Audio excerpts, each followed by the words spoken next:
FBCCI যেমনই বড় chamber এবং অ্যাসোসিয়েশনে প্রতিনিধিত্ব করে, তেমনি একবারে ছোট নিম্ন শ্রেণীর এসএমই সেক্টর থেকে শুরু করে সবগুলোর প্রতিনিধিত্ব করে। এফবিসিসির সাবেক সভাপতি সালমান রহমানের মাধ্যমে এফবিসিসি বিনা ভোটের একটা আপনার নাটক সাজিয়ে নির্বাচন হতো। 16% 15% ব্যাংকের ইন্টারেস্ট দিয়ে আপনার আমরা ব্যবসা করতে পারছি না। আমরা অনেক ব্যবসায়ী এখন দেউলিয়া হয়ে যাচ্ছে। সরকারকে আমরা সহযোগিতা করতে পারবো, সেটা আপনার এই প্রশাসক বা আমলা দিয়ে তো হবে না। এই 2 বছরে আমরা কিন্তু অনেক ক্ষতিগ্রস্ত। বাণিজ্য সংগঠন বিধিমালায় যে সংশোধনী এনেছিল অন্তর্বর্তী সরকার, সেখানে কোথায় কোথায় আপনাদের আপত্তি? একজন জেনারেল বডির মেম্বার হওয়ার জন্য তাকে 20,000 টাকা দিতে হবে। এফবিসির আমাদের বাণিজ্য সংগঠনের চাঁদা ছিল 35,000 45,000, এটা 1 লক্ষ টাকা করে দেওয়া। এগুলো তো আমাদের অনেকগুলো আপত্তি ছিল। আমরা ঢাকাবাসী যদি সরকারকে সহযোগিতা করি, তাহলে আমার বিশ্বাস যে বাংলাদেশের রাজধানী হিসেবে ঢাকা একটা সুন্দর রাজধানী, যানজট মুক্ত রাজধানী। মেজর পিলার 3 পক্ষই যখন উইক হয়ে যায়, তো একটা কথা বলা হয় যে আমাদের দেশে দুর্নীতির নিমিত্তে যে আমলাতান্ত্রিক জটিলতা জিয়ে রাখা হয়, এটি কি আসলে কোনো পরিবর্তন এসছে কিনা? আপনার কোনো রেজিস্ট্রি অফিসে জমি জমা কিনতে গেলে পয়সা ছাড়া হয় না, একটা লাইসেন্স নিতে গেলে পয়সা ছাড়া হয় না। যেই সেক্টরে যান, যেখানেই যান, বকশিস না দিলে কোনো কাজ হয় না। গত 4 বছর আগে 83 টাকা 84 টাকা ডলারের দাম ছিল, আজকে প্রায় 124 টাকা, প্রায় আপনার পার ডলারে 45 থেকে 50 টাকা বেড়েছে। টাইমস বিজনেসে সবাইকে স্বাগত জানাচ্ছি, আমি মাহফুজুল্লাহ বাবু। দর্শক, প্রায় 2 বছর নেতৃত্ব শূন্য দেশের ব্যবসায়ীদের শীর্ষ সংগঠন এফবিসিসিআই, রোববার দিন সরকার বিকেএমইএ ফর্মার প্রেসিডেন্টকে অ্যাডমিনিস্ট্রেটর করে পাঠিয়েছেন। 120 দিনের মধ্যে তিনি ব্যবসায়ীদের এই নির্বাচন অনুষ্ঠিত করবেন। ব্যবসায়ীরা তাদের নতুন নেতা বেছে নেবেন। স্টুডিওতে আজকে আমার অতিথি এফবিসিসিআইয়ের 6 বারের নির্বাচিত পরিচালক, তিনি চাঁপাইনবাবগঞ্জ চেম্বারের 11 বারের নির্বাচিত প্রেসিডেন্ট। খুব কাছ থেকে এই চেম্বারগুলোর অ্যাক্টিভিটিস একটা সমালোচনা কিন্তু দর্শক, বিশেষ করে আওয়ামী লীগ সরকারের সময় খুব ঘনীভূত হয়েছে যে ব্যবসায়ীরা আসলে ব্যবসায়ীদের ভয়েস হিসেবে যতটা না কাজ করছে, তার চাইতে বেশি সরকারের লেজুর ভিত্তি করছে। আমরা এই সম্পর্কেও তার কাছ থেকে শুনবো, দেশের বিজনেস এনভায়রনমেন্ট সম্পর্কে শুনবো। Let's welcome Mohammad Abdul Wahed, business leader. Wahed ভাই, স্বাগতম। আপনাকে ধন্যবাদ। আমরা এই যে 2 বছর কেন প্রশাসক দিয়ে চলতে হয়েছে, একজন আমলাকে আপনার অ্যাডমিনিস্ট্রেটিভ যে প্রশাসনের দায়িত্ব দেওয়া হয়েছে বিসিসিআই, ওয়াই নট যে আপনার ব্যবসায়ীরা কেন এটি চালালো না? আপনাকে মানে সব ব্যবসায়ী তো আসলে পালিয়ে যায়নি। আপনাকে ধন্যবাদ। আমাদের এফবিসিসি হচ্ছে সারা বাংলাদেশের ক্ষুদ্র মাঝারি এবং বড় ব্যবসায়ী সবার অভিভাবক, এবং আমাদের এফবিসিসির অধিভুক্ত সংগঠন হচ্ছে বাংলাদেশের সমস্ত চেম্বার এবং অ্যাসোসিয়েশনগুলো। এই যে Dhaka chamber, metropolitan chamber, Chittagong chamber, BGMEA, BKMEA, যতগুলো চেম্বার অ্যাসোসিয়েশন আছে এফবিসিসির প্রতিনিধিত্ব করে। এফবিসিসিআই যেমনই বড় চেম্বার এবং অ্যাসোসিয়েশনে প্রতিনিধিত্ব করে, তেমনি একবারে ছোট নিম্ন শ্রেণীর এসএমই সেক্টর থেকে শুরু করে সবগুলোর প্রতিনিধিত্ব করে। এফবিসিসির মাধ্যমেই কিন্তু সরকারের কাছে আমরা ব্যবসায়ীদের ভালো মন্দ সুখ দুঃখের কথা তুলে ধরব, এবং আমরা এফবিসিসির মাধ্যমেই দেশের অর্থনীতিকে আমরা যেমন বেগবান করব, দেশের অর্থনীতিতে যেমন অবদান রাখবো, তেমনিভাবে দেশীয় আন্তর্জাতিকভাবে আমরা বিনিয়োগ থেকে শুরু করে এদেশে কর্মসংস্থানের জন্য এফবিসিসির একটা বিরাট ভূমিকা আছে। কিন্তু আমরা বিগত সরকারগুলো, বিশেষ করে আওয়ামী লীগের এই 17 বছর সরকারের সময় এফবিসিসিকে এমনভাবে দলীয়করণ করা হয়েছিল, এবং পরিচালনা পরিষদ আপনার প্রায় 82 থেকে 84 জনের বোর্ড করা হয়েছিল, এবং প্রাইম মিনিস্টার যাদের নাম বলে দিত যে এই প্রেসিডেন্ট হবে, এই ভাইস প্রেসিডেন্ট হবে, এরা ডাইরেক্টর হবে।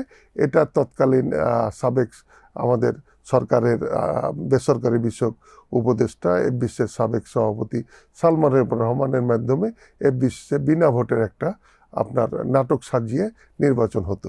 তো এটা যখন 5ই আগস্টের পরে আপনার পট পরিবর্তন হলো, তখন আমাদের ব্যবসায়ীদের দাবির পরিপ্রেক্ষিতে ওই বিনা ভোটে নির্বাচিত যে বোর্ড ছিল সেটা বাতিল করে দেওয়া হয়েছিল।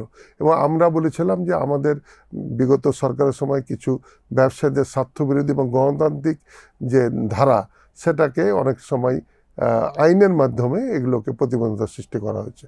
তা আমরা সেই আমাদের বাণিজ্য সংগঠন বিধিমালা সংশোধনের জন্য দাবি করেছিলাম। তো সরকার এফবিসিসিআই বোর্ড ভেঙে একজন সাবেক অতিরিক্ত সচিব হাফিজ উদ্দিনকে প্রথমে প্রশাসক নিয়োগ করলো। তার মাধ্যমে আমরা যে আইনটা সংশোধনের কথা বললাম, সত্যিকার ব্যবসায়ীদের সেই ধরনের মানে যে আইনটা হওয়া উচিত সংশোধনীটা ঠিক মতো হয়নি। এটার ব্যাপারে কোর্ট কাছারি হয়েছে, হাইকোর্টে মামলা হয়েছে, চ্যালেঞ্জ হয়েছে। এই জন্য তার সময়তে কিন্তু নির্বাচনটা আর হয়নি। পরবর্তীতে আবার আমাদের আরেকজন মানে বাণিজ্য মন্ত্রণালয়ের অতিরিক্ত সচিব আব্দুর রহিমকে কিছুদিন প্রশাসক দিলেন। উনিও এই আইনটার উদ্যোগ নিয়ে যেভাবে হওয়া উচিত ছিল, আমরা অনেকগুলো বাণিজ্য মন্ত্রণালয়ে মিটিং করেছি, ব্যবসায়ীদের সাথে নিয়ে সরকারও আলোচনা করেছে, কিন্তু এই আইনটি সত্যিকারে বাস্তবায়ন করেনি। এর পরবর্তীতে তার মেয়াদ শেষ হওয়ার পরে আমরা ব্যবসায়ীরা প্রথমে বললাম যে আমরা আমলা দিয়ে বিসিসিআই চালাতে চাই না। সত্যিকার ব্যবসায়ী একজন যদি প্রতিনিধি প্রশাসক হয় এবং তাকে সহায়তা করার জন্য কিছু সহায়ক সদস্য থাকে, তাইলে আমাদের সময় মতো নির্বাচন হবে এবং আমাদের যে ব্যবসায়ীদের দীর্ঘদিনের দাবি যেসব আইন সংশোধনের, সেগুলো বাস্তবায়ন হবে। আমরা সরকারকে অভিনন্দন জানাই যে আমাদের দাবির পরিপ্রেক্ষিতে সরকার গত রবিবার 26শে জুলাই আপনার আমাদের একজন ব্যবসায়ী নেতা, উনি আমার সঙ্গে পরিচালক ছিলেন 2005-06, এবং উনি বিকেএমের সভাপতি ফজলুল হক, আমাদের বন্ধু মানুষ। উনি অত্যন্ত কর্মঠ, সৎ, ভালো মানুষ, এবং আমার বিশ্বাস তার নেতৃত্বে বিশ্বের সত্যিকার একটি আগামী দিনে নির্বাচন হবে এবং আমাদের যে বিধিমালা, বাণিজ্য সংগঠনের বিধিমালা যেটা আটকে আছে, যেসব আমাদের দাবি দেওয়াগুলো সংশোধন করে খুব তাড়াতাড়ি নির্বাচন হবে বলে আমি মনে করি। যদিও আমাদের নতুন প্রশাসক ফজলুল হক সাহেব বলছেন 120 দিনের মধ্যে নির্বাচন দেব। এখন এই নির্বাচনটা 120 দিনের মধ্যে করতে গেলে প্রথমে আইনটা সংশোধন করতে হবে। এই আইন সংশোধনের জন্য আমাদের যারা স্টেক হোল্ডার, ব্যবসায়ী, আমাদেরকে নিয়ে সরকারকে এবং প্রশাসক আলোচনা করে যদি আইনটা যত তাড়াতাড়ি দ্রুত সম্ভব সেই তার মাধ্যমে আইনটা সংশোধন হলে আমাদের এফবিসিসিআই নির্বাচনের বিধিমালা অনুযায়ী 90 দিন আগে নির্বাচন বোর্ড আপিল বোর্ড করে দিবেন, তারা 80 দিন আগে তফসিল দিবে।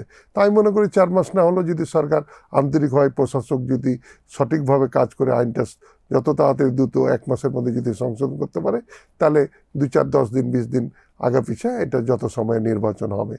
এফবিসিসিআই হচ্ছে বাংলাদেশের ধরেন ক্ষুদ্র, মাঝারি এবং বৃহৎ শিল্পের প্রতিনিধিত্ব করে। আমরা 2 বছরে আমাদের সত্যিকার যে বাংলাদেশের ব্যবসায়ীদের যেসব সমস্যা, এগুলো আমরা তুলে ধরতে পারিনি। এসএমই সেক্টরে যে সমস্যা তুলে ধরতে পারিনি।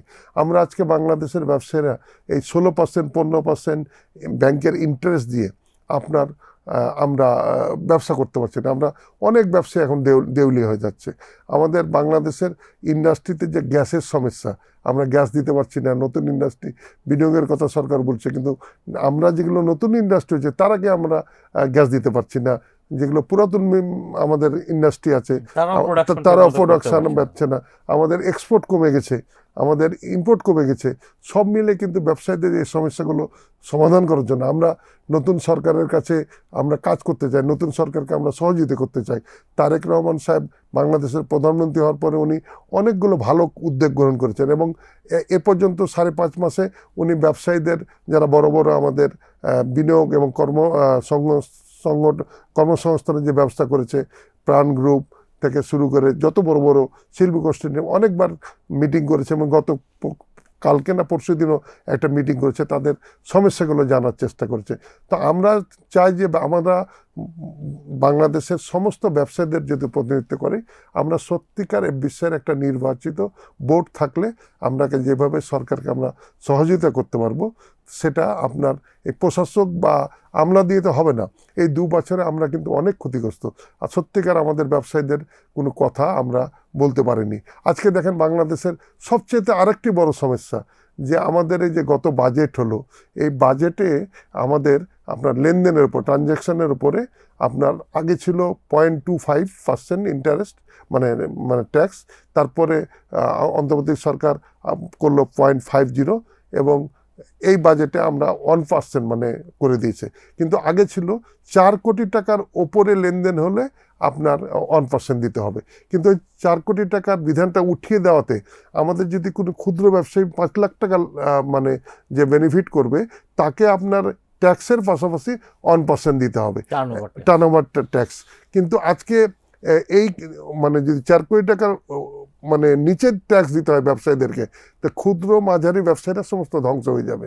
তা আমি এইগুলোকে যে সরকারকে বুঝানো, সরকারকে বলা যে আপনি আগে আগে 4 কোটি টাকার উপরে ছিল, এবার বাজেটে উঠিয়েছেন, এই সমস্যাগুলো ব্যবসায়ীদের মধ্যে সৃষ্টি হবে। এই ধরনের অনেকগুলো সমস্যা আছে। সরকার কিন্তু একটা ভালো বাজেট উপস্থাপন করেছে। এই বাজেটে কিন্তু কর্মসংস্থান এবং বিনিয়োগের জন্য অনেক পরিবেশ এসেছে, কিন্তু কিছু কিছু বিষয় এমন সমস্যার সৃষ্টি করেছে যে সমস্যার জন্য আমরা ব্যবসায়ীরা ক্ষতিগ্রস্ত। তো এগুলো আমরা কার মাধ্যমে বলবো? এটা তো আমাদের সর্বোচ্চ প্রতিষ্ঠান ব্যবসায়ীদের এফবিসিসিআই, কিন্তু এফবিসিসিআই নির্বাচিত বোর্ড নাই, আমলা ছিলেন প্রশাসক, আমরা তো এটা বলতে পারি না। বাণিজ্য সংগঠন বিধিমালায় যে সংশোধনী এনেছিল অন্তর্বর্তী সরকার, সেখানে কোথায় কোথায় আপনাদের আপত্তি, যদি একটু আমাদেরকে ভেঙে বলেন। দেখেন, আমাদের যে হাইকোর্টে মামলা হয়েছিল এই বাণিজ্য সংগঠনে, যে 2বার পরপর নির্বাচন করলে সে একবার অফ যেতে হবে, এটা যেদিন থেকে আইন হবে সেদিন থেকে কার্যকরী হবে। কিন্তু সেটা না করে সরকার করলো কি, পুরাতন যারা ছিলেন তাদেরকে থেকে এটা কার্যকরী করলো। এই ধরনের অনেকগুলো। তারপরে আপনার চাঁদা, একটা চেম্বার অ্যাসোসিয়েশন, তাদের সংগঠন সদস্যদের ক্যাপাসিটি কি, ধরেন আমাদের চেম্বার বা অ্যাসোসিয়েশনের যদি 15,000 টাকা 10,000 টাকা চাঁদা করে মানে বার্ষিক চাঁদা করে দিয়েছে, কিন্তু আপনার ঢাকা চেম্বার বা চট্টগ্রাম চেম্বারের যে ব্যবসায়ীদের ইনকাম আর ওই গাইবান্ধা বা নওগাঁ বা পঞ্চগড়ের চেম্বার তো একই না। এবং এই ধরনের অনেকগুলো অ্যাসোসিয়েশন আছে, তারা এতটা চাঁদা দেওয়ার মতো, তাহলে সদস্যরাই নবায়ন করবে না। তা আমরা এইসব বিষয়ে অনেকগুলো বিষয় নিয়ে আমাদের আপত্তি ছিল। এফবিসিসিআইয়ের একজন জেনারেল বডির মেম্বার হওয়ার জন্য তাকে 20,000 টাকা দিতে হবে। এফবিসিসিআইয়ের আমাদের বাণিজ্য সংগঠনের চাঁদা ছিল 35,000 45,000, এটা 1 লক্ষ টাকা করে দেওয়া। এগুলো তো আমাদের অনেকগুলো আপত্তি ছিল। এই আপত্তির কারণেই আমাদের নির্বাচনের হাইকোর্টে চ্যালেঞ্জ হয়েছিল, অনেকগুলো সমস্যার সৃষ্টি হয়েছিল। আমরা আশা করছি যে এখন নতুন প্রশাসকের মাধ্যমে যেসব সমস্যাগুলো আছে এগুলো আমরা দ্রুত সমাধান করে নতুন নির্বাচন দেব। কথা বলা হয় যে অন্তর্বর্তী সরকার আসলে জামাতপন্থীদেরকে রাস্তা করে দিচ্ছিলেন। আপনি ফ্র্যাঙ্কলি বলবেন যে আপনার কি মনে হয় যে আসলে যেহেতু জামাতপন্থীদের মধ্যে 2বারের ট্র্যাক রেকর্ড বা এরকম ছিল না, তাদেরকে একটু এগিয়ে দেওয়ার জন্যই আসলে এগুলো করা হয়েছে? আসলে বিষয়টা হলো কি, যে আমাদের এই যে প্রায় 2,000 শহীদ হয়েছে আমাদের বাংলাদেশের ছাত্র যুবক বিভিন্ন মানুষ, আমাদের 5ই আগস্টের যে স্বপ্ন, এই জুলাইয়ের যে গণঅভ্যুত্থানের স্বপ্ন, সেটি যারা, এটাকে কিন্তু কেউর একক নেতৃত্ব ছিল না, দল মত নির্বিশেষে সবারই মাধ্যমে কিন্তু একটি মানে শেখ হাসিনার মতো স্বৈরাচারী সরকারের পতন হয়েছে। কিন্তু এই যে যারা আজকে ছাত্রদের মধ্যে থেকে কিছু প্রতিনিধিত্ব হয়েছে, আসলে কিন্তু পরবর্তী ঢাকা বিশ্ববিদ্যালয় সহ এই ইউনিভার্সিটিটা বন্ধ হওয়ার পরে বেসরকারি আমাদের প্রাইভেট ইউনিভার্সিটিগুলোই কিন্তু মূলত আন্দোলন করেছিল।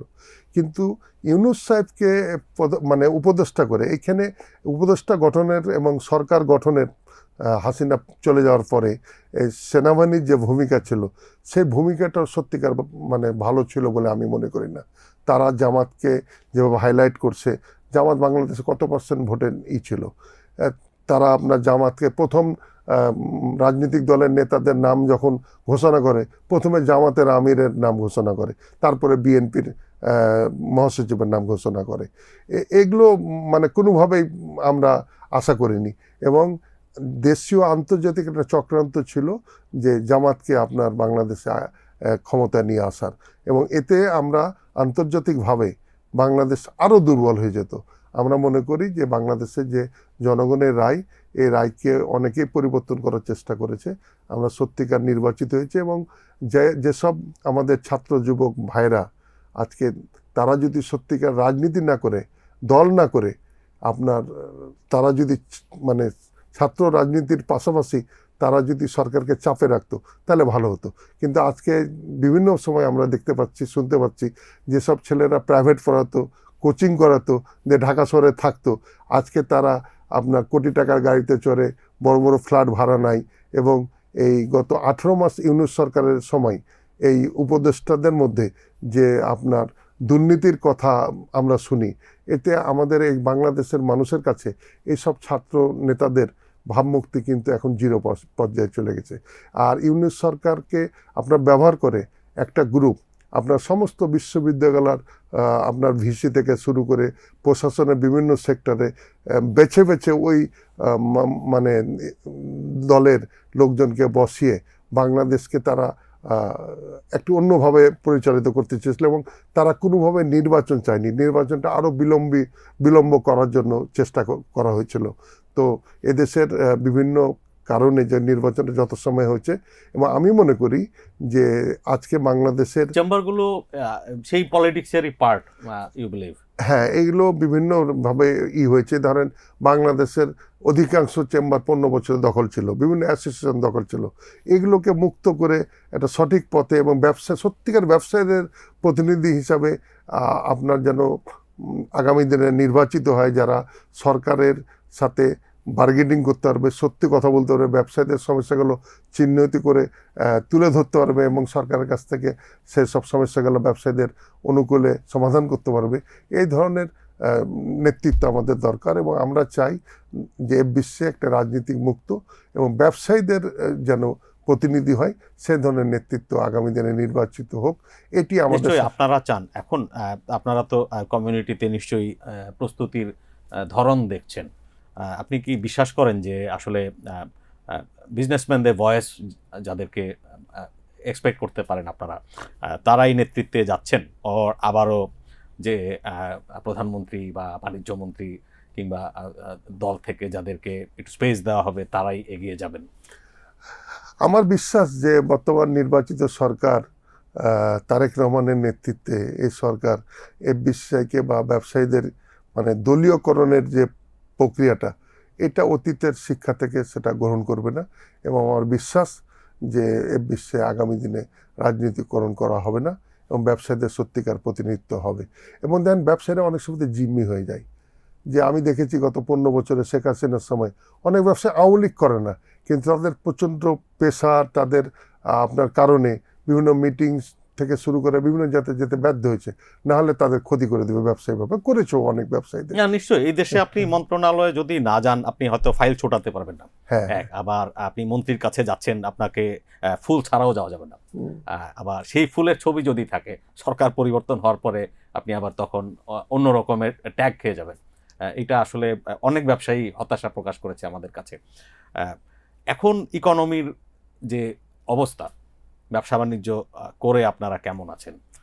আমাদের দেশের কোনো ব্যবসায়ী ভালো নাই। আমরা যে কর্মসংস্থানের কথা সরকার বলতেছেন যে 1 বছর 1.5 বছরের মধ্যে 1 কোটি কর্মসংস্থান করব, কিন্তু আমাদের যেসব মিল কারখানা, ব্যবসা বাণিজ্য প্রতিষ্ঠানের প্রায় 30 থেকে 40% কর্মচারী কর্মকর্তাকে আমাদের ছেড়ে দিতে হয়েছে, কারণ আমরা ব্যবসা করে ওই বেতন দিতে পারছি না তাদেরকে। তো এখন বাংলাদেশের ধরেন এক্সপোর্ট কমে গেছে, আমাদের ইম্পোর্ট কমে গেছে, আমাদের উৎপাদন কমে গেছে, আমরা উৎপাদনের জন্য গ্যাস পাচ্ছি না, আমাদের 15% 16% ইন্টারেস্টে কোনোভাবে কোনো ব্যবসায়ী টিকবে না। তারপরে কাস্টম এবং ভ্যাটের যেটা আপনার সরকারের রেভিনিউ কালেকশনের জন্য যেটা আমরা অটোমেশন বলতেছিলাম, যে কাস্টমের তাদের অটোমেশনের মাধ্যমে তাদের যেন মানে ম্যান পাওয়ার না করে অটোমেটিক সিস্টেমে যেন ট্যাক্স রেভিনিউ হয়, এখনও কিন্তু মালদাত্তা ওই পুরাতন আমলের আপনার ব্রিটিশের আমলের নিয়মকানুন দিয়ে রেভিনিউ কালেকশন হচ্ছে। যদিও জাতীয় রাজস্ব বোর্ডকে 2 ভাগে ভাগ করেছে, কিন্তু এখনো বাস্তবায়নযোগ্য সেভাবে হয়নি। এটি আসলে ইচ্ছা শক্তি। যেমন এই যে আপনি দেখেন অটোমেশন, ডিজিটাল বাংলাদেশ, আমরা অনেক কিছু শুনেছি। আপনি ঢাকার ট্রাফিক যদি এখন দেখেন সব জায়গায়, এবং দেখেন ড্রাইভারদের বা যে আপনার গাড়ি চালকদের মানসিকতায়ও কিন্তু পরিবর্তন এসছে। হ্যাঁ, এটা প্রধানমন্ত্রী যেদিন থেকে এআই থেকে দেখে মামলা দিয়ে দিবে, তদবির করারও জায়গা থাকবে না। না, এটা সর্বপ্রথম হচ্ছে প্রধানমন্ত্রী যখন ট্রাফিক আইন মানতেছে, এই যে আপনার প্রধানমন্ত্রী 3-4 কিলোমিটার রাস্তায় দুধারে পুলিশ বন্দুক নিয়ে উল্টা হয়ে দাঁড়িয়ে থাকতাম এবং 1 ঘন্টা 1.5 ঘন্টা সমস্ত রাস্তা বন্ধ হয়ে যেত। এগুলো এখন হয় না। প্রধানমন্ত্রী তারেক রহমান মানে আপনার বাংলাদেশের জনগণের মতো, আমার মতোই, আপনার মতোই গাড়ি ঘোড়াতে চড়ছে, ট্রাফিক মানতেছে। এই কারণে অনেক পরিবর্তন হয়েছে। এবং তারেক রহমান সাহেব গত পরশুদিনও ঢাকা শহরের বিভিন্ন জায়গায় ঘুরে টুরে দেখেছেন। আমার বিশ্বাস যে যে ঢাকা শহরকে আপনার ট্রাফিক জ্যাম কমানো এবং শহরকে আরও মানে যানজট মুক্ত করার জন্য যেসব পদক্ষেপ নিয়েছেন, এটা যদি সত্যিকার বাস্তবায়ন হয় এবং আমরা ঢাকাবাসী যদি সরকারকে সহযোগিতা করি, তাহলে আমার বিশ্বাস যে বাংলাদেশের রাজধানী হিসেবে ঢাকা একটা সুন্দর রাজধানী, যানজট মুক্ত রাজধানী আমরা হবে। আমাদের মধ্যে পরিষ্কার পরিচ্ছন্নতা, বিদেশে কোনো আমরা মানে এই যে বাড়ির আবর্জনা থেকে শুরু করে যে বিভিন্ন আমরা রাস্তাঘাটে কেউ ফেলে না, কিন্তু আমাদের দেশের অভ্যাস আমরা ড্রেনে ফেলে দিই, আমরা রাস্তায় ফেলে দিই। তো এগুলো থেকে আমাদের মানসিকভাবে ঢাকাবাসীকে এগিয়ে আসতে হবে যে আমাদের নিজের কাজ নিজে করতে হবে, নিজের এরিয়া নিজের বাড়িঘর আমরা পরিষ্কার রাখবো, আমরা আমাদের ময়লা মাটি নির্দিষ্ট জায়গায় ফেলবো, সরকার বা সিটি কর্পোরেশন এগুলো পরিষ্কার পরিচ্ছন্ন করবে, তাহলে ঢাকা একটা আধুনিক শহর হবে। এবং আমাদের বাংলাদেশে বিদেশি পর্যটক, বিদেশি বিনিয়োগকারীরা আসলে বিমানবন্দর থেকে আপনার পরিষ্কার পরিচ্ছন্ন হলে এই দেশের প্রতি আপনার আকৃষ্ট হবে। এক সময়তে ধরেন এয়ারপোর্ট থেকে এই সোনারগাঁ হোটেল আসতে 1.5-2 ঘন্টা লাগতো, এখন আমরা ওপর দিয়ে 10-12 মিনিটে সোনারগাঁ হোটেল চলে আসছে। তো আরও ভালো ভালো সুযোগ সৃষ্টি হবে। 2 ঘন্টা লাগেজের জন্য যদি ওয়েট করা লাগে, তো এই লাগেজের এটা তো আমাদের জন্য খুব দুঃখজনক ছিল, তবে সরকার সঠিক সিদ্ধান্ত নিয়েছে এবং জাপানের এটাকে 3rd টার্মিনাল পরিচালনার প্রতি দায়িত্ব দিতে যাচ্ছে। এটা হলে এই সমস্যাটা সমাধান হয়ে যাবে বলে আমি মনে করি। আপনি তো অনেক দেশ থেকে আমদানির ব্যবসার সঙ্গে জড়িত আছেন। এখন এই যে টানা 3 বছরের বেশি, আমরা 4 বছর, 4র্থ বছরে হাই ইনফ্লেশন, কনজিউমাররা উইক হয়ে গেছে, রেভিনিউ কম কালেক্ট হওয়াতে গভর্নমেন্ট উইক হয়ে গেছে, আর ব্যবসায়ীদের উইকনেস নিয়ে আপনি বলছিলেন। তো 3টা মেজর পিলার, 3 পক্ষই যখন উইক হয়ে যায়, তো একটা কথা বলা হয় যে আমাদের দেশে দুর্নীতির নিমিত্তে যে আমলাতান্ত্রিক জটিলতা জিয়ে রাখা হয়, এটি কি আসলে কোনো পরিবর্তন এসছে কিনা? দেখেন, আমাদের টোটাল এই 17 বছরে সিভিল প্রশাসন বলেন, পুলিশ প্রশাসন বলেন, সমস্ত ডিপার্টমেন্ট বলেন ধ্বংস করে দেওয়া হয়েছিল। কিন্তু এই ধ্বংসের পাশাপাশি এই 1 নম্বর 2 নম্বর শুধু না, একবার পিয়ন পর্যন্ত আপনার এই করাপশনের সাথে জড়িত ছিল। যারা আমাদের দেশের রেভিনিউ কালেকশন করে, এটি 17 বছর না, এটি আসলে দীর্ঘদিনের স্বাধীনতার পরেই লুটপাট তো মানে 50-54 বছর 55 বছরেই কম আর বেশি বিভিন্ন সরকারের সময় দুর্নীতি কখনো বন্ধ হয়নি। এবং দেখেন এই যে বারবার বলবে সরকারি কর্মকর্তা বলছে বেতন বৃদ্ধি হচ্ছে, অমুক হচ্ছে, কিন্তু দুর্নীতি তো বন্ধ করে না। আপনি যারা রেভিনিউ কালেকশন করে আমাদের জাতীয় রাজস্ব বোর্ড, সেই বোর্ডের কাস্টমের সুপারিনটেন্ডেন্ট একজন, একটা ইন্সপেক্টর, একজন মেম্বার, কমিশনার, এদের যদি ঢাকা শহর বা দেশে 500, 700, 1000 কোটি টাকার সম্পদ হয়, তো এগুলোকে যদি আপনি চিহ্নিত করে সঠিকভাবে ব্যবস্থা না নেন, দুর্নীতি তো বন্ধ হবে না। আজকে আপনার ঢাকা শহরে যতগুলো ফ্ল্যাট আছে, আপনি যদি এগুলো সত্যিকারভাবে আপনারা যদি যাচাই বাছাই করেন, তো বাংলাদেশের পুলিশের একজন দারোগা থেকে ইন্সপেক্টর থেকে ওসি, এসপি, ডিসিদের আপনার এবং সিভিল প্রশাসনের ম্যাজিস্ট্রেটদের, টিওনোদের, আপনি দেখবেন যে 70% বাড়িঘর ফ্ল্যাট তারাই কিনেছে। ব্যবসায়ীরা কয়জন আপনার এই ফ্ল্যাটগুলো কিনেছে? তো এগুলো একজন দারোগা আপনার ঢাকা শহরে ফ্ল্যাট কিনে, এটা দুর্নীতির টাকায়। একজন কাস্টমের ইন্সপেক্টর মানে বাড়ি মানে ফ্ল্যাট কিনে, মানে এগুলো দুর্নীতির টাকা। তো এই দুর্নীতিকে বন্ধ করতে গেলে আপনার মাথা থেকে নিচ পর্যন্ত যদি ঢেলে সাজানো না যায়, তাহলে কখনো দুর্নীতি বন্ধ হবে না। আর আপনার সরকারকে আরও কঠোর হতে হবে। তা আমাদের দেশে তো নির্বাচনের মাধ্যমে যেহেতু সরকার পরিবর্তন হয়, যারা অর্থবিত্তর মালিক হয়, যারা দুর্নীতিবাজ হয়, তারা কিন্তু অনেক শক্তিশালী হয়, নির্বাচনের সময় তারা অনেক ভূমিকা নেয়। আমি আপনাদের একটা কথা বলি যে বাংলাদেশের এখন প্রায় 38% জাতীয় রাজস্ব বাজেটের 38% যোগান দেয় ভ্যাট থেকে। কিন্তু এই ভ্যাটকে বাস্তবায়ন করা ছিল সাইফুর রহমান, এবং এই ভ্যাটের কারণে কিন্তু 2096 সালে বিএনপি নির্বাচনে খারাপ করেছিল, 116টা সিট পেয়েছিল এই ভ্যাটের কারণে। কিন্তু আজকে ওই ভ্যাট দিয়ে কিন্তু বাংলাদেশের জাতীয় বাজেটের 38% যোগান দিচ্ছে। তো সরকারকে আপনার শক্ত ভূমিকা নিতে হবে। আমরা খুব আশা করেছিলাম যে ইউনূস সাহেবের নেতৃত্বে অন্তর্বর্তী সরকার আপনার দেশকে একটু সাইজ করে যাবে, ভালো করে যাবে।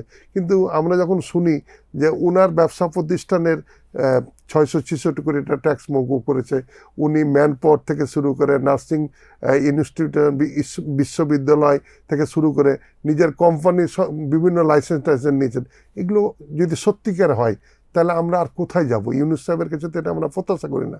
এবং গোটা বাংলাদেশের মানুষ ইউনূস সাহেবের প্রতি যে মানে তার প্রতি বিশ্বাস ছিল, এটা 99% এই বিশ্বাসটা নষ্ট হয়ে গেছে এবং তার গ্রহণযোগ্যতা বাংলাদেশে এখন নাই। এবং অন্তর্বর্তী সরকারের প্রত্যেকটা উপদেষ্টার বিরুদ্ধে যেভাবে দুর্নীতির গল্প শোনা যায়, আমার মনে হয় যে একটি নিরপেক্ষ এই সরকারের উচিত, অনেকে দুর্নীতি করেননি, না বলছি যে সবাই না, কিছু কিছু, তা আমি মনে করি যে এই সরকারের উচিত 18 মাসের যে অন্তর্বর্তী সরকারের যারা দেশ পরিচালনা করেছেন তাদের উপর জনগণের যে আস্থা ছিল, এই যে আস্থাটা নষ্ট হয়েছে, সত্যিকার যদি যারা যারা দুর্নীতি করেছে এটা যদি চিহ্নিত করে ব্যবস্থা না হয়, তাহলে ভবিষ্যতে মানে আগামী দিনে তো আমাদের যে জুলাই সনদের অনুপাতে নির্বাচন 3 মাস আগে তত্ত্বাবধায়ক সরকার হবে, তখনকার সরকারও এ ধরনের কেউ করার সুযোগ পাবে না। তা আমি মনে করি যে বাংলাদেশের সবচেয়ে বড় সমস্যা হচ্ছে দুর্নীতি, ঘুষ দুর্নীতি। এটি বন্ধ না করলে, এখন আপনার কোনো রেজিস্ট্রি অফিসে জমি জমা কিনতে গেলে পয়সা ছাড়া হয় না, একটা লাইসেন্স নিতে গেলে পয়সা ছাড়া হয় না, যেই সেক্টরে যান যেখানেই যান বকশিস না দিলে কোনো কাজ হয় না। এইটা থেকে যতদিন পর্যন্ত আমরা বেরিয়ে নিয়ে আসবো, আমাদের বাংলাদেশের সবার আগে বাংলাদেশ, এটা বাস্তবায়ন করা খুব কঠিন হবে বলে আমি মনে করি। ইম্পোর্ট ভলিউম হয়তো সেক্টর ওয়াইজ কমছে বাড়ছে। আপনি যে ধরনের নিত্য প্রয়োজনীয় পণ্য, অনেক ধরনের ব্যবসা আছে, বিভিন্ন দেশ থেকে আমদানি করতেন, ভলিউমটা কি আগের মতোই আছে না কমেছে? না, এটা তো আমদানি নীতি প্রায় 40% আপনার আমদানি কমে গেছে। এবং বাংলাদেশের নিত্য প্রয়োজনের দাম তো আমাদের আমদানি পণ্য যেগুলো হয়, আপনি আজকে যেখানে আমাদের গত 4 বছর আগে 83 টাকা 84 টাকা ডলারের দাম ছিল, আজকে প্রায় 124 টাকা, প্রায় আপনার পার ডলারে 45 থেকে 50 টাকা বেড়েছে। তো ওই আপনার পণ্যের ওপরই তো এটা পড়বে। তো আমরা আমাদের যতক্ষণ পর্যন্ত আমরা রপ্তানি বৃদ্ধি না করতে পারবো, আজকে বাংলাদেশ রপ্তানিও তো কমছে। হ্যাঁ কমেছে, আমাদের বাংলাদেশটা টিকে আছেই সারা পৃথিবীতে শিক্ষিত অর্ধশিক্ষিত প্রায় 1 কোটির ওপরে আমাদের ভাইয়েরা, আপনার প্রবাসীরা যারা রেমিটেন্স পাঠাচ্ছে, সেটার উপর কিন্তু বাংলাদেশ দাঁড়িয়ে আছে। কিন্তু আজকে যদি এই রেমিটেন্সটা বন্ধ হয়ে যায়, তাহলে বাংলাদেশের ডলারের দাম বাড়বে, বাংলাদেশ মুখ থুবড়ে পড়বে। এবং আমাদের যে রপ্তানি, সেই রপ্তানিটা যেভাবে কমে গেছে, সেটাকে আগামী দিনে বর্তমান নির্বাচিত সরকার ভালো করার জন্য আন্তরিকভাবে চেষ্টা করছে, ব্যবসায়ীদের সমস্যাগুলো চিহ্নিত করছে, তাদের সাথে কথা বলতেছেন। এটা অব্যাহত রাখতে হবে এবং রপ্তানি বৃদ্ধি করার জন্য যেসব জটিলতা আছে সেগুলো আপনার দূর করতে হবে।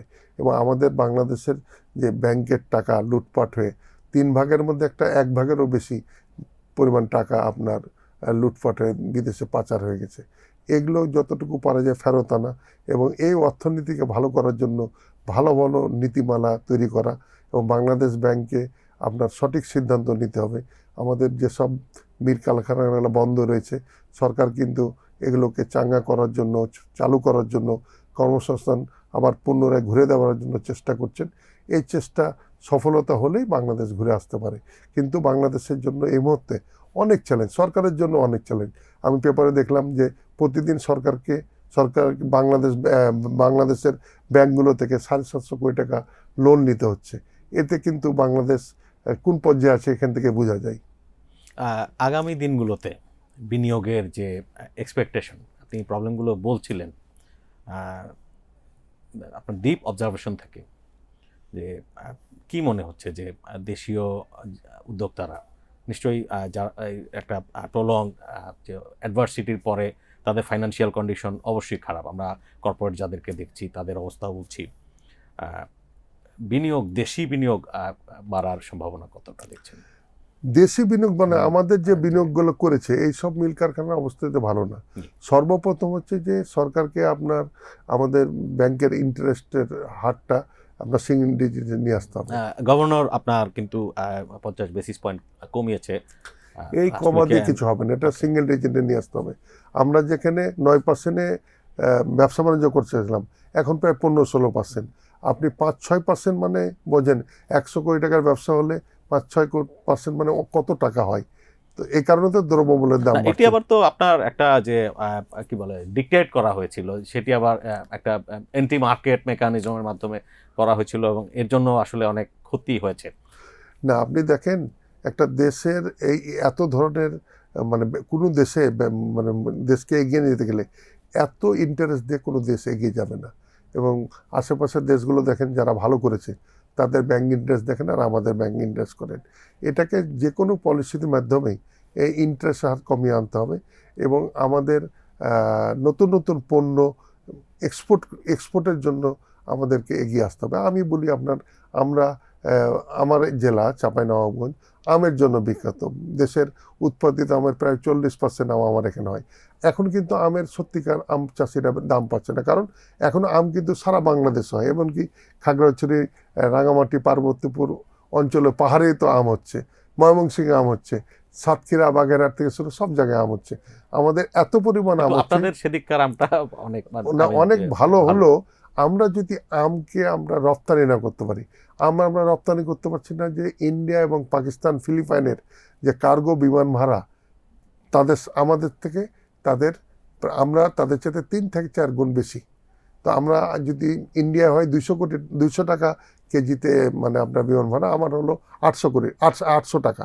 তো এই যে 600 টাকার ডিফারেন্স, আমরা তো মার্কেটে টিকতে পারছি না কেন বিদেশে। আমাদের এখানে বেশি? বেশি হলে আমাদের কার্গো ভাড়া বেশি, আমাদের বিমানের যে কার্গো সার্ভিস এটা আমাদের অনেক বেশি। এখানে সরকারকে ভর্তুকি দিতে হবে। এটি শোনা যায় যে আপনার মিডল ইস্ট থেকে অন্যান্য ডেস্টিনেশনে যে ভাড়া, ফর এক্সাম্পল যে মিডল ইস্ট থেকে কলকাতার যে ভাড়া, তার চাইতে মিডল ইস্ট থেকে ঢাকার ভাড়া, মানে মানুষ যখন আসা যাওয়া করে সেটিও বেশি। অনেক বেশি, অনেক বেশি। এখন ধরেন দুবাই থেকে বা সৌদি আরব থেকে ইন্ডিয়াতে আসতে গেলে 15-20 হাজার টাকা চলে আসা যায়, কিন্তু আমাদের দুবাই সহ আশেপাশের দেশ থেকে বা মধ্যপ্রাচ্যের দেশ থেকে আসতে গেলে 50,000 টাকা নিয়ে কোনো বিমান ভাড়া পাওয়া যায় না। আবার যাওয়ার সময় একই হয়।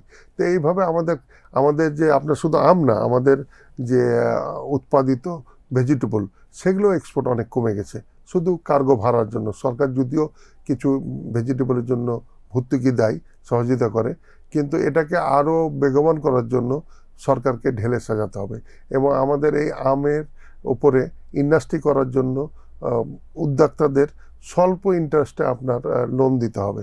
যেরকম আমাদের থাইল্যান্ড, ব্যাংককে আমাদের আমের পাউডার হয়, আমের আচার হয়, আমের চকলেট হয়, আম ভিত্তিক অনেকগুলো মানে পণ্য হয়। আমরা এই ধরনের পণ্য উৎপাদন করে সারা পৃথিবীতে যদি বাজারজাত করতে পারি, তাহলেই আপনার দেশ এগিয়ে যাবে, আমরা সফল হব। আমরা এফবিসিসিআইতে ফিরে আসি যে আপনার চাঁপাইনবাবগঞ্জের ব্যবসায়ীরা আপনাকে তাদের প্রতিনিধি বানিয়ে এফবিসিসিআইতে পাঠান, যাতে তাদের ভয়েসটা শেষ পর্যন্ত জাতি জানতে পারে। সরকারের প্রশাসনিক এবং নীতি নির্ধারণী মহলে তার রিফ্লেকশন থাকে। এই মেকানিজমটা কতটা, আপনি 6 বার ছিলেন অনেক আগে, এটি কি আসলে ডিটেরিওরেট করেছে ওর যে আসলে এটা শুরু থেকে? দেখেন, আমি প্রথম 96-এ ডাইরেক্টর হয়েছিলাম। তো তখন আমাদের পরিচালনা বোর্ড ছিল 15 জন চেম্বার গ্রুপ থেকে নির্বাচিত, তো 15 জন অ্যাসোসিয়েশন গ্রুপের, আর একজন প্রেসিডেন্ট, একজন ভাইস প্রেসিডেন্ট। এটা পরবর্তীতে বাড়তে বাড়তে এটা 82 জনে গেছিল। তো বেশি জন হলে তো একজন ডাইরেক্টর আরেকজন ডাইরেক্টরকে চিনতে পারে না 82 জনের মধ্যে। তো আমি যতদিন ছিলাম নির্বাচিত, আমরা আমাদের ব্যবসায়ীদের শুধু চাঁপাইনবাবগঞ্জ না, আমরা সারা বাংলাদেশের যেহেতু চেম্বারগুলো ভোটে নির্বাচিত হই, আমরা মফস্বল অঞ্চলের ব্যবসায়ীদের জন্য স্বার্থ রক্ষার জন্য কাজ করেছি এবং আমরা সফলতা অর্জন করেছি। আগামী দিনে যে সুযোগ পাই, ইনশাল্লাহ আমরা আমাদের মাঠ পর্যায়ের ব্যবসায়ীদের এবং আমাদের দেশের যে 64 জেলার চেম্বারের নেতৃবৃন্দ আছে, তাদেরকে নিয়ে আমরা সরকারের কাছে ভালো কিছু উদ্যোগ নিতে পারবো এবং এদেশে অর্থনীতিতে আমরা অবদান রাখতে পারবো এই বিশেষের মাধ্যমে। ওয়াহিদ ভাই, আপনাকে অসংখ্য ধন্যবাদ, আপনি ব্যস্ত সময়ে আমাদের স্টুডিওতে এসেছেন। আপনাকে অনেক ধন্যবাদ, আপনার পত্রিকাকে অনেক ধন্যবাদ, আপনার চ্যানেলকে অনেক ধন্যবাদ। আসসালামু আলাইকুম। দর্শক, আমরা ওয়াহিদ ভাইয়ের কাছ থেকে অনেক বিস্তারিত শুনছিলাম যে অর্থনীতি নিয়ে তিনি কি ভাবছেন, বিনিয়োগে যে আপনার যে গ্রোথ টার্গেট, এক্সপোর্টের যে গ্রোথ টার্গেট, সেগুলো আসলে শুধুমাত্র গভর্নমেন্টের যে অ্যাম্বিশন দিয়ে হয় না। এখানে 360 ডিগ্রি অ্যাঙ্গেল থেকেই সব কিছু তিনি নানান যে আপনার বটলনেক্সগুলোর কথা বলছিলেন, সেগুলো যেমন লাগবে, আমাদের এসএমই উদ্যোক্তাদের জীবনকে সহজ করা লাগবে, তাদের যে কম্পিটিটিভনেস বাড়ানোর কথা হচ্ছে, যে বিশেষ করে এলডিসি গ্র্যাজুয়েশনের আগে আগে সেগুলো নিয়ে কথা হচ্ছিল। তারপরে বড় ব্যবসায়ী যারা, তাদেরও রোলটা ঠিকমতো তাদেরকে পালন করতে দিতে হবে। সুদের হার বলছিলেন যে 15-16% সুদে আসলে ব্যবসা, যেখানে প্রত্যেক ইকোনমি সবগুলো উইংই, ইম্পোর্টও কম হচ্ছে, এক্সপোর্টও কমে যাচ্ছে, সরকারের রেভিনিউ অবস্থা ভালো না, ব্যবসায়ীরা উইকেন্ড, কনজিউমারদের দুর্বলতার কথা তো প্রতিদিন হচ্ছে। সব কিছু মিলিয়ে এর মাঝখানে ব্যবসায়ীদের সংগঠনে ব্যবসায়ী সুলভ সুলভ ভয়েস উঠে আসবে, এটাই আমাদের সবার প্রত্যাশা। অনুষ্ঠানটি ভালো লাগলে লাইক করবেন, শেয়ার করবেন।